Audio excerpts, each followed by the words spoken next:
Assalamualaikum warahmatullahi wabarakatuh. Salam matematika. Bertemu lagi dengan saya Andisa Putri pada pembelajaran matematika.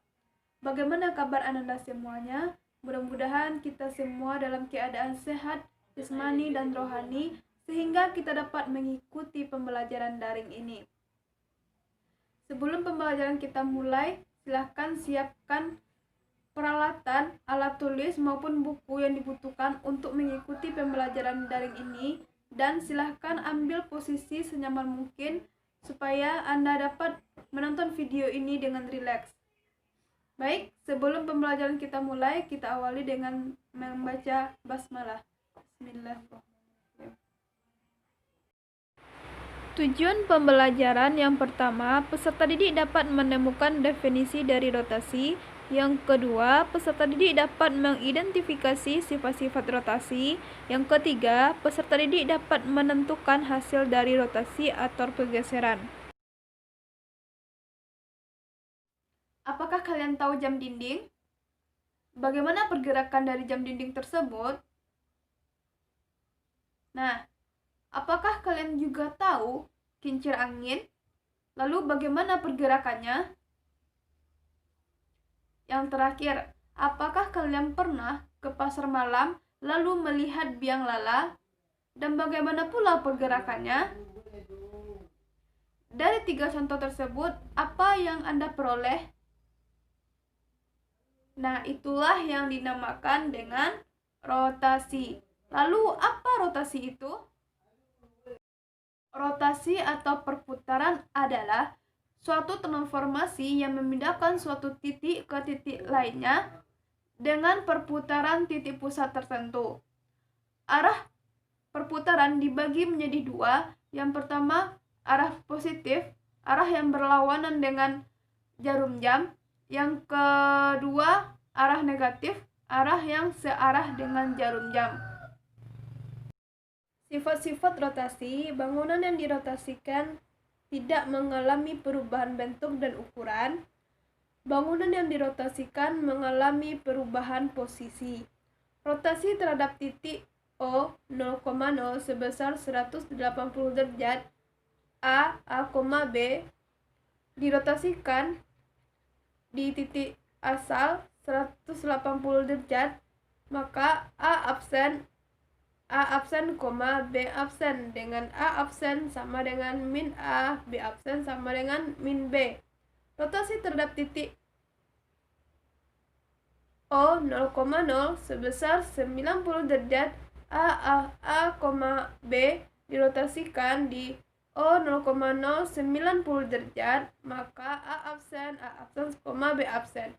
Dengan A absen sama dengan min B, B absen sama dengan A. Rotasi terhadap titik O 0,0 sebesar negatif 90 derajat dengan titik A, B dirotasikan 0,0 negatif 90 derajat. Maka A absen sama dengan A absen, B absen. Dengan A absen sama dengan B, B absen sama dengan min A.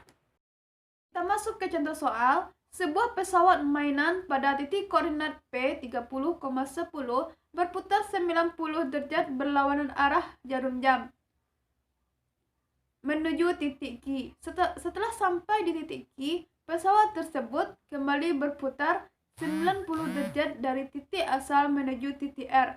Tunjukkanlah tujuan pesawat tersebut pada koordinat kartesius. Untuk P di titik 30,10 yang kita translasikan 90 derajat berlawanan arah jarum jam, maka kita gunakan rumus P A, B dirotasikan 0,090 derajat Q min B, A. Maka P 30,10 dirotasikan 0,090 derajat, maka Q min 10,30. Lalu untuk Q min 10,30, maka R-nya min 30, min 10. Contoh kedua, misalkan pesawat mainan bergerak berputar negatif 90 derajat di mana koordinat tujuan pesawat tersebut pada koordinat kartesiusnya. Dari gambar dapat kita lihat bahwa perputaran di titik P 30,10 sebesar negatif 90 derajat, maka akan berada pada titik S 10, negatif 30.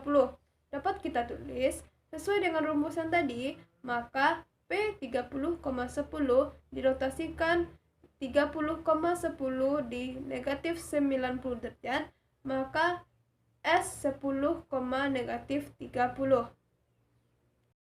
Apakah sampai di sini Anda sudah paham? Jika sudah, mari kita simpulkan pembelajaran kita kali ini. Yang pertama, rotasi terhadap titik O 0,0 sebesar 90 derajat, titik A, B dengan rotasi O 0,0 90 derajat, maka A absen negatif B, A. Yang kedua, rotasi terhadap titik O 0,0 sebesar negatif 90, maka A, B dirotasikan O 0,0 negatif 90 derajat, maka hasil rotasinya A absen B, negatif A. Yang ketiga, rotasi terhadap titik O 0,0 sebesar 180 derajat dengan titik A, B dirotasikan O 0,0 180 derajat, maka hasil rotasinya A absen min A, min B. Sampai di sini dulu pembelajaran kita kali ini. Jangan lupa kerjakan latihannya tentang rotasi di buku paket dan pahami materi untuk minggu besok tentang rotasi. Kita akhiri pembelajaran kita dengan alhamdulillahirabbil alamin. Assalamualaikum warahmatullahi wabarakatuh.